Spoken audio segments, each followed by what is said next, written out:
Hello friends, how are you? Happy Makar Sankranti. क्या आपको पता है दुनिया की सबसे सस्ती कोरोना वैक्सीन का नाम क्या है? दुनिया की सबसे शक्तिशाली रॉकेट किसने लॉन्च की है? कानूनों को निलंबित करने का अधिकार किसके पास है? ऐसे ही 15 बड़ी खबरों को कवर करते हुए हमने आज का बोले तो 14 जनवरी 2021 का करंट अफेयर का वीडियो तैयार किया है। यह वीडियो लास्ट तक देखे। लास्ट में मैं आपसे एक क्वेश्चन पूछूंगा जिसका आंसर आपको नीचे कमेंट बॉक्स में देना है। और अभी तक आपने हमारी जीके 2020 चैनल को सब्सक्राइब नहीं किया है, सब्सक्राइब कीजिए। पास में जो बेल आइकन है उसे भी प्रेस कर दीजिए, क्योंकि आने वाले हर एक वीडियो की अपडेट आपको मिलती रहे। चलिए बिना वक्त गंवाए हम स्टार्ट करते हैं पहले क्वेश्चन से। हुरून ग्लोबल 500 की रिपोर्ट के अनुसार दुनिया की सबसे मूल्यवान कंपनी कौन बनी है? हुरून ग्लोबल 500 की रिपोर्ट के अनुसार दुनिया की सबसे मूल्यवान कंपनी बन गई है एप्पल। यानी कि इस क्वेश्चन का सही आंसर है एप्पल। इसमें पहले स्थान पर है, माइक्रोसॉफ्ट दूसरे स्थान पर है। और हमारे भारत की बात करें तो इस सूची में हमारे भारत की रिलायंस हमारे भारत देश में टॉप पर है। हुरून ग्लोबल 500 इनकी बात करें तो 500 कंपनियों की इस लिस्ट में एप्पल 2100 अरब डॉलर की वैल्यू के साथ टॉप पर है। दूसरे स्थान पर 1600 अरब डॉलर के साथ माइक्रोसॉफ्ट दूसरे स्थान पर है। यानी कि एप्पल पहले स्थान पर, माइक्रोसॉफ्ट दूसरे स्थान पर। और लिस्ट में सबसे ज्यादा 242 कंपनियां किस देश की है? अमेरिका की। जबकि चीन की 51 और जापान की 30 कंपनियां इसमें शामिल है। हुरून ग्लोबल लिस्ट हाल ही में जारी की गई है और दुनिया की 500 सबसे मूल्यवान कंपनियों की लिस्ट में भारत की कितनी कंपनियां ने जगह बनाई है? तो याद रखो, भारत की 11 कंपनियों ने इस लिस्ट में जगह बनाई है। और रिलायंस इंडस्ट्रीज इन भारतीय कंपनियों में टॉप पर है। कौन?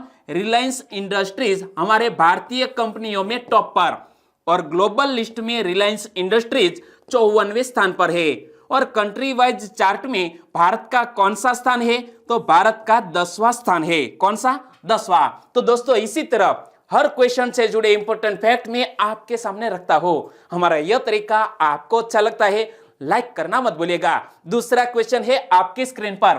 कानूनों को निलंबित करने की शक्ति किसके पास है? कानूनों को निलंबित करने की शक्ति हमारे उच्चतम न्यायालय के पास है, यानी कि सुप्रीम कोर्ट के पास है। और हाल ही में यह क्वेश्चन करंट अफेयर में क्यों आया? तो आपको भी पता है कि कृषि कानून को लेकर हाल ही में किसानों और सरकार के बीच विरोध चल रहा है।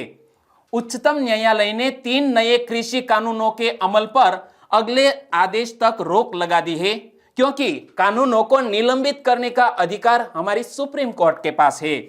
और न्यायालय ने किसान संगठनों और सरकार के बीच बने गतिरोध को समाप्त करने और बातचीत का रास्ता निकालने के लिए कृषि विशेषज्ञों की एक समिति का भी गठन किया है। और न्यायालय के पास कानूनों को निलंबित करने की शक्ति है। मुख्य न्यायाधीश कौन? शरद अरविंद बोबडे जी ने कहा है कि गठित की गई समिति कोई आदेश पारित नहीं करेगी और न ही किसी को दंड देगी, बल्कि वह अपनी रिपोर्ट न्यायालय में प्रस्तुत करेगी। और उन्होंने कहा है कि इस मामले में समिति न्यायिक प्रक्रिया का एक हिस्सा है और इसीलिए यह समिति का गठन किया गया है सुप्रीम कोर्ट की ओर से। और जब बात आती है हमारे सुप्रीम कोर्ट की, तो वर्तमान में सर्वोच्च न्यायालय यानी कि सुप्रीम कोर्ट में 34 न्यायाधीश है। कितने? 34। इसमें एक मुख्य न्यायाधीश होता है और 33 अन्य न्यायाधीश होते हैं। पहले यह संख्या कितनी थी? 30 + 1 थी, लेकिन अब यह नई संख्या बन गई है 33 + 1। तो यह बात भी याद रख लीजिए। और हमारे वर्तमान मुख्य न्यायमूर्ति कौन है? शरद अरविंद बोबडे।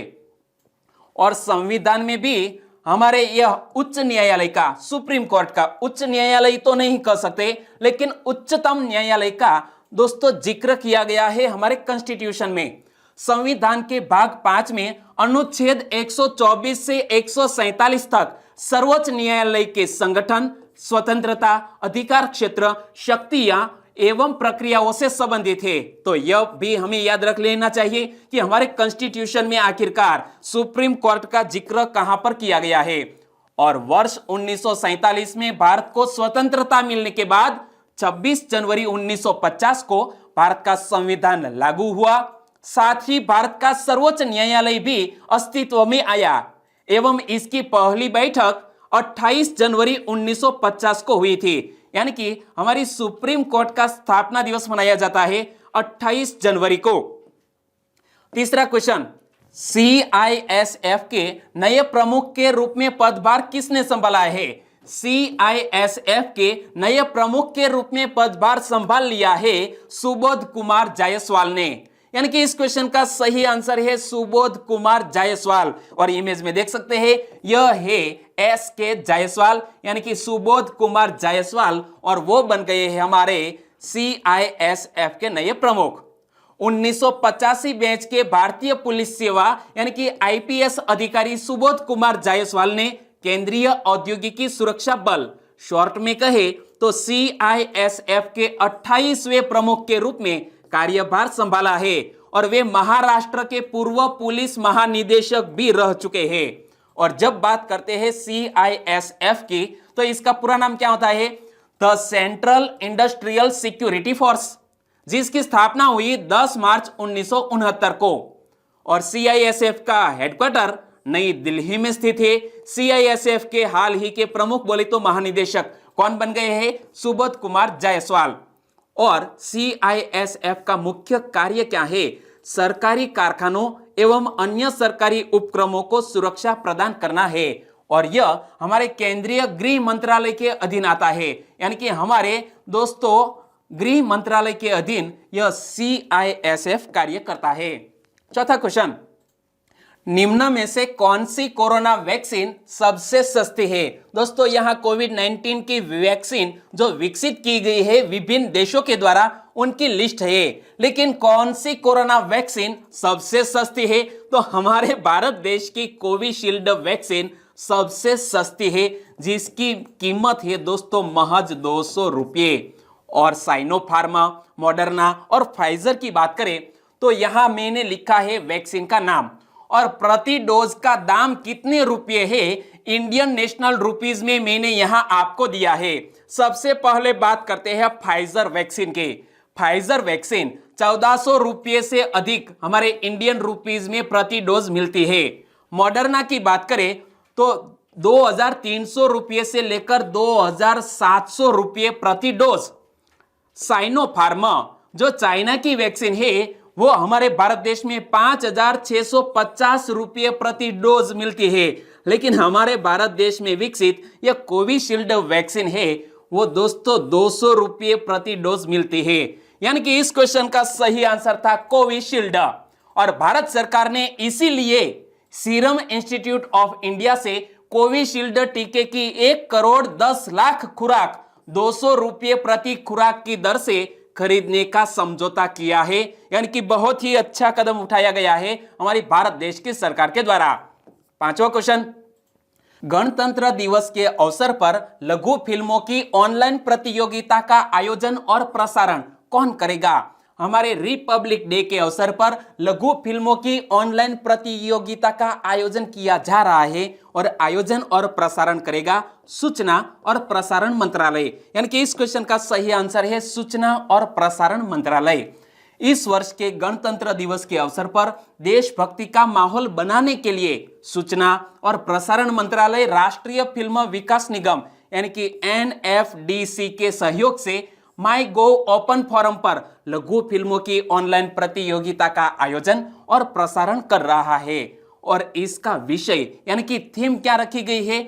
कर सकते हैं, करके दिखाएंगे कि भावना के साथ नए भारत का अभ्युदय।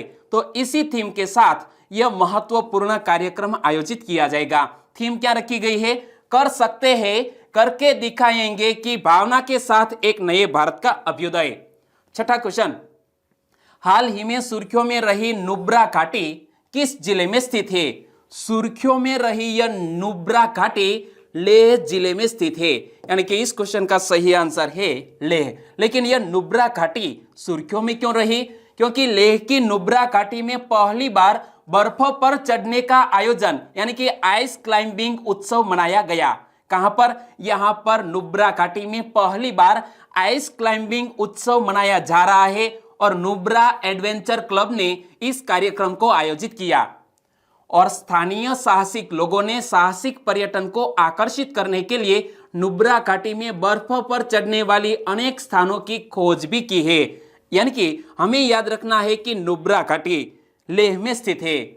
और जब बात करते हैं दोस्तों हम लद्दाख की, यानी कि हमारे नए केंद्र शासित प्रदेश की, तो हमारे लद्दाख के वर्तमान लेफ्टिनेंट गवर्नर कौन है? RK माथुर, यानी कि राधा कृष्ण माथुर। और हमारी लद्दाख की कैपिटल का नाम है लेह। लेकिन यहां लद्दाख में एक हेमिस राष्ट्रीय उद्यान भी स्थित है। वो कहां पर है वो भी हमें याद रख लेना चाहिए। हेमिस राष्ट्रीय उद्यान भारत के लद्दाख केंद्र शासित प्रदेश के पूर्वी भाग में काफी ऊंचाई में स्थित एक राष्ट्रीय उद्यान है और यह भारत में सबसे अधिक ऊंचाई पर स्थित राष्ट्रीय उद्यान है। इसीलिए भी हमें हेमिस राष्ट्रीय उद्यान का नाम याद रखना चाहिए। 7वां क्वेश्चन, हाल ही में भारतीय भूवैज्ञानिक सर्वेक्षण यानी कि जियोलॉजिकल सर्वे ऑफ इंडिया द्वारा किए गए अन्वेषण में किस राज्य में वेनेडियम के भंडार प्राप्त हुए हैं? वेनेडियम के भंडार हाल ही में प्राप्त हुए हैं अरुणाचल प्रदेश में। यानी कि इस क्वेश्चन का सही आंसर है अरुणाचल प्रदेश में। यह वेनेडियम आप देख सकते हैं, लेकिन अरुणाचल प्रदेश में कहां पर? अरुणाचल प्रदेश में पापुम पारे जिले के डेपो और तमांग क्षेत्रों में पैलेओ प्रोटरोजाइक युग की कार्बोनियस फाइलाइट्स चट्टानों में वेनेडियम के भंडार प्राप्त हुए हैं। दोस्तों यहां नाम थोड़े डिफिकल्ट है, एक बार वीडियो पॉज करके फिर से पढ़ लीजिएगा कि अरुणाचल प्रदेश में पापुम पारे जिले के डेपो और तमांग क्षेत्रों में पैलेओ प्रोटरोजोइक युग की कार्बोनियस फाइलाइट्स चट्टानों में वेनेडियम के भंडार प्राप्त हुए हैं। और यह वेनेडियम आखिरकार है क्या? वेनेडियम एक रासायनिक तत्व है जिसका प्रतीक है V। वेनेडियम का उपयोग क्या होता है? मुख्य रूप से लौह और इस्पात उद्योग में एक मिश्र धातु तत्व के रूप में तथा एरोस्पेस उद्योग में प्रयोग होने वाली टाइटेनियम और एल्यूमिनियम मिश्रण धातुओं को स्थिरता प्रदान करने हेतु इसका उपयोग किया जाता है, जिसका हाल ही में एक नए भंडार का पता चला है अरुणाचल प्रदेश में। और वेनेडियम का सबसे बड़ा भंडार किस देश में है? चीन देश में है। इसके बाद दूसरे नंबर पर है रूस। दूसरे नंबर पर कौन है? रूस। और तीसरे स्थान पर आता है दक्षिण अफ्रीका। और जब वेनेडियम प्राप्त हुआ है अरुणाचल प्रदेश में, तो अरुणाचल प्रदेश की कैपिटल का नाम है ईटानगर। अरुणाचल प्रदेश के राज्यपाल है BD मिश्रा और अरुणाचल प्रदेश के मुख्यमंत्री है पेमा खांडू। और यहां आप देख सकते हैं पूर्वोत्तर में स्थित यह अरुणाचल प्रदेश। लेकिन अरुणाचल प्रदेश से जुड़ा हुआ यह नया राष्ट्रीय उद्यान नमदफा राष्ट्रीय उद्यान वो भी किस राज्य में स्थित है? अरुणाचल प्रदेश में। तो आज मैं नमदफा राष्ट्रीय उद्यान के बारे में आपको बताना चाहूंगा। नमदफा राष्ट्रीय उद्यान पूर्वी हिमालय जैव विविधता स्थल का सबसे बड़ा संरक्षित क्षेत्र है और पूर्वोत्तर भारत में अरुणाचल प्रदेश में स्थित है। और यह क्षेत्रफल की दृष्टि से भारत के सबसे बड़े राष्ट्रीय उद्यान में से एक है, नमदफा राष्ट्रीय उद्यान। 8वां क्वेश्चन, हाल ही में शोधकर्ताओं ने किस राज्य में फ्रूट फ्लाई की एक नई प्रजाति की खोज की है?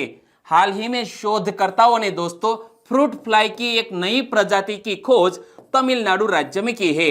यानी कि इस क्वेश्चन का सही आंसर है तमिलनाडु। हाल ही में शोधकर्ताओं ने तमिलनाडु में कोयम्बटूर जिले से फ्रूट फ्लाई, जो कि एक किस्म का कीट है, यहां इमेज में देख सकते हैं, फ्रूट फ्लाई की एक नई प्रजाति की खोज की है। और यह नई प्रजाति पश्चिम घाट में पारिस्थितिकी हॉटस्पॉट सिरुवानी के पास पाई गई है। कहां पर पाई गई है? सिरुवानी के पास। और जिसके कारण इस प्रजाति का नाम भी सिरुवानी के नाम पर यानी कि यूफ्रंटा सिरुवानी रखा गया है। क्या? यूफ्रंटा सिरुवानी नाम रखा गया है। और हाल ही में जब सिरुवानी सुर्खियों में है तो इनसे जुड़ी यह नई बात भी आपको याद रख लेनी चाहिए। हाल ही में तमिलनाडु के कोयम्बटूर जिले में स्थित सिरुवानी पहाड़ियों को तितली सुपर हॉटस्पॉट्स के रूप में घोषित किया गया है। कौन से? तितली सुपर हॉटस्पॉट के रूप में घोषित किया गया है सिरुवानी पहाड़ियों को। और इसकी घोषणा 6 साल के अध्ययन के बाद की गई है। Nature and butterfly society TNBS द्वारा 6 वर्ष पहले एक अध्ययन आयोजित किया गया था। और जब बात करते हैं दोस्तों तमिलनाडु की, तो देश में यहां आप देख सकते हैं भारत देश के मैप में यहां दक्षिण में स्थित है यह तमिलनाडु। और तमिलनाडु 1968 में मद्रास प्रांत का नाम जिसका बदल कर दिया गया है तमिलनाडु। और तमिलनाडु राज्य का गठन कब हुआ था? 26 जनवरी 1950 को। और तमिलनाडु की राजभाषा क्या है? तमिल। और तमिलनाडु के राज्यपाल कौन है? तमिलनाडु की कैपिटल का नाम क्या है? तमिलनाडु के वर्तमान मुख्यमंत्री कौन है? तो यह फैक्ट तो मैंने आपको कई बार बताए, यदि आपको याद है तो नीचे कमेंट बॉक्स में लिख सकते हैं। नवा क्वेश्चन, सुर्खियों में रहा सुल्तानपुर राष्ट्रीय उद्यान किस राज्य में स्थित है? सुर्खियों में रहा यह सुल्तानपुर नेशनल पार्क वो स्थित है दोस्तों हरियाणा राज्य में। यानी कि इस क्वेश्चन का सही आंसर है हरियाणा। लेकिन आखिरकार सुल्तानपुर राष्ट्रीय उद्यान सुर्खियों में क्यों आया? क्योंकि दिल्ली में बर्ड फ्लू के मामलों की पुष्टि होने के बाद वन विभाग ने हरियाणा के गुड़गांव जिले में अवस्थित सुल्तानपुर राष्ट्रीय उद्यान में भी सतर्कता बरतनी शुरू कर दी है। यानी कि दिल्ली के बहुत ही पास है यह गुड़गांव जिले में सुल्तानपुर राष्ट्रीय उद्यान। और यहां पर भी दोस्तों बर्ड फ्लू का कहर हो सकता है और इसीलिए हाल ही में यह कदम उठाया गया है। और सुल्तानपुर राष्ट्रीय उद्यान की बात करें तो जुलाई 1991 में वन्य जीव संरक्षण अधिनियम के तहत इसे राष्ट्रीय उद्यान यानी कि नेशनल पार्क का दर्जा दिया गया। और हरियाणा में अन्य राष्ट्रीय उद्यान कौन कौन से है? तो याद रखो कालेसर राष्ट्रीय उद्यान यह यमुनानगर जिले में है, तो यह बात भी याद रख लीजिए। और यहां आप मैप में देखिए यहां पर स्थित है यह हरियाणा। हरियाणा राज्य सरकार ने मार्च 2021 तक 10 लाख पशु किसान क्रेडिट कार्ड जारी करने का भी लक्ष्य रखा है, तो यह नया फैक्ट भी याद रख लीजिए। और इस कार्यक्रम के तहत बैंक गाय और भैंस के लिए ऋण देते हैं। हरियाणा की कैपिटल का नाम है चंडीगढ़। हरियाणा के राज्यपाल है सत्यदेव नारायण आर्य और हरियाणा के मुख्यमंत्री है मनोहर लाल खट्टर। और हरियाणा का गठन कब हुआ? 1 नवंबर 1966 को हरियाणा का गठन हुआ। 10वां क्वेश्चन, अमेरिका ने हाल ही में किसको आतंकवाद के एक प्रायोजक देश के रूप में नामित किया है? अमेरिका ने आतंकवाद के एक प्रायोजक देश के रूप में नामित किया है क्यूबा देश को। यानी कि इस क्वेश्चन का सही आंसर है क्यूबा। अमेरिका उन देशों को सूचीबद्ध करता है जो बार बार आतंकवाद के राज्य प्रायोजकों के तहत अंतरराष्ट्रीय आतंकवाद के कृत्यों के लिए समर्थन प्रदान करते हैं। और इस सूची को पहली बार 1979 में इराक, लीबिया, सीरिया और दक्षिण यमन के साथ जारी किया गया था। और आतंकवाद के राज्य प्रायोजकों की सूची में रखे गए देशों पर अमेरिका 4 प्रकार के प्रतिबंध लगा सकता है। वे इस प्रकार है, कौन कौन से प्रतिबंध लगा सकता है? अमेरिकी विदेशी सहायता पर प्रतिबंध, रक्षा निर्यात और बिक्री पर प्रतिबंध, दोहरे उपयोग की वस्तुओं के निर्यात पर भी प्रतिबंध और विविध वित्तीय और अन्य प्रतिबंध लगाता है अमेरिका। और हाल ही में जब नामित किया है क्यूबा को, तो यहां आप देख सकते हैं यह है क्यूबा जिसके आसपास दोस्तों यहां है जमैका, यहां है हैती और यहां है बहमास, ऐसे देशों से घिरा हुआ है। और क्यूबा की कैपिटल का नाम है हवाना और क्यूबा की करेंसी है क्यूबन पेसो।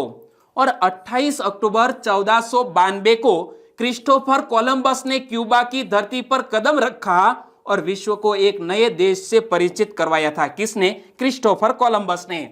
और दोस्तों क्यूबा से जुड़ा हुआ एक क्वेश्चन कुछ माह पहले ही सुर्खियों में था। हाल ही में मैनुएल मैरो क्रूज किस देश के नए प्रधानमंत्री बने? हाल ही में मैनुएल मैरो क्रूज वो दोस्तों क्यूबा देश के नए प्रधानमंत्री बने हैं। और राष्ट्रपति कौन है? मिगेल दियास। इमेज में देख सकते हैं मिगेल दियास को। और प्रधानमंत्री बन गए हैं मैनुएल मैरेरो क्रूज। 11वां क्वेश्चन, हाल ही में वेद मेहता का निधन हो गया, वे कौन थे? वेद मेहता एक जाने माने लेखक थे, यानी कि भारतीय मूल के अमेरिकी लेखक थे वेद मेहता, जिसका हाल ही में निधन हो गया है। इमेज में देख सकते हैं यह है वेद मेहता। प्रसिद्ध भारतीय अमेरिकी लेखक वेद मेहता का न्यूयॉर्क में 86 वर्ष की आयु में निधन हो गया है। वर्ष 1934 में लाहौर में जन्मे वेद मेहता ने मात्र 4 वर्ष की आयु में केयरब्रोस्पाइनल मेनिनजाइटिस के कारण अपनी दृष्टि खो दी थी। तो उन्होंने अपनी आंखें गंवा दी थी, दृष्टि खो दी थी। और 15 वर्ष की आयु में वेद मेहता अमेरिका चले गए और वहां उन्होंने स्नातक की पढ़ाई की और उनकी पहली पुस्तक नाम क्या है? फेस टू फेस, वर्ष 1957 में प्रकाशित हुई थी। क्या नाम है? Face to face. 12वां क्वेश्चन, हाल ही में टेस्ला का पहला ऑफिस किस शहर में पंजीकृत किया गया है? टेस्ला यानी कि एक इलेक्ट्रिक और लग्जरियस कार बनाने वाली कंपनी टेस्ला, जिसके मालिक है एलन मस्क, और वो अपने भारत देश के बंगलुरु शहर में अपना पहला ऑफिस खोलेगा। यानी कि इस क्वेश्चन का सही आंसर है बंगलुरु। इमेज में देख सकते हैं एलन मस्क, इसकी यह लग्जरियस कार जिसकी कंपनी का नाम है टेस्ला। दुनिया के दूसरे सबसे अमीर शख्स और दिग्गज कारोबारी एलन मस्क की इलेक्ट्रिक कार बनाने वाली कंपनी टेस्ला की भारत में एंट्री हो गई है। उसने Tesla India Motors and energy private limited नाम से रजिस्ट्रेशन कराया है और कंपनी यहां लग्जरी इलेक्ट्रिक कारों का निर्माण और कारोबार करेगी। टेस्ला ने पहला ऑफिस बेंगलुरु में पंजीकृत किया गया और इसका रजिस्ट्रेशन नंबर है 142975। और वैभव तनेजा, वेंकट रंगम श्रीराम और डेविड जॉन फैंस्टीन इसके निदेशक है और तनेजा टेस्ला में CFO है, जबकि फैंस्टी टेस्ला में ग्लोबल सीनियर डायरेक्टर और ट्रेड मार्केट एक्सेस है। 13वां क्वेश्चन, दुनिया में अकेले दुनिया की परिक्रमा करने वाले पहले भारतीय कौन थे? दुनिया में अकेले दुनिया की परिक्रमा करने वाले पहले भारतीय थे अभिलाष टॉमी। यानी कि इस क्वेश्चन का सही आंसर है option B, Abhilash Tomy. Image में आप देख सकते हैं हाल ही में कमांडर अभिलाष टॉमी सुर्खियों में रहे हैं क्योंकि उन्होंने हाल ही में दोस्तों सेवानिवृत्ति की घोषणा कर दी है। वे भारतीय नौसेना में कमांडर के पद पर तैनात थे और उन्होंने 20 वर्षों तक भारतीय नौसेना को अपनी सेवाएं दी है और 10 जनवरी 2021 को कमांडर अभिलाष टॉमी भारतीय नौसेना से सेवानिवृत्त हुए और वह दुनिया में अकेले दुनिया की परिक्रमा करने वाले पहले भारतीय भी है और इसीलिए हमें अभिलाष टॉमी का नाम याद रखना चाहिए। और अभिलाष टॉमी की जीवन की बात करें, अभिलाष टॉमी का जन्म 5 फरवरी 1979 को केरल के कोट्टायम जिले में हुआ था। वे अकेले नौका पर पृथ्वी की समुद्री परिक्रमा करने वाले पहले भारतीय तथा दूसरे एशियाई व्यक्ति है। 14वां क्वेश्चन, दुनिया में सबसे शक्तिशाली रॉकेट को कौन लॉन्च करेगी? दुनिया के सबसे शक्तिशाली रॉकेट को लॉन्च करेगी नासा। यानी कि इस क्वेश्चन का सही आंसर है ऑप्शन सी, नासा।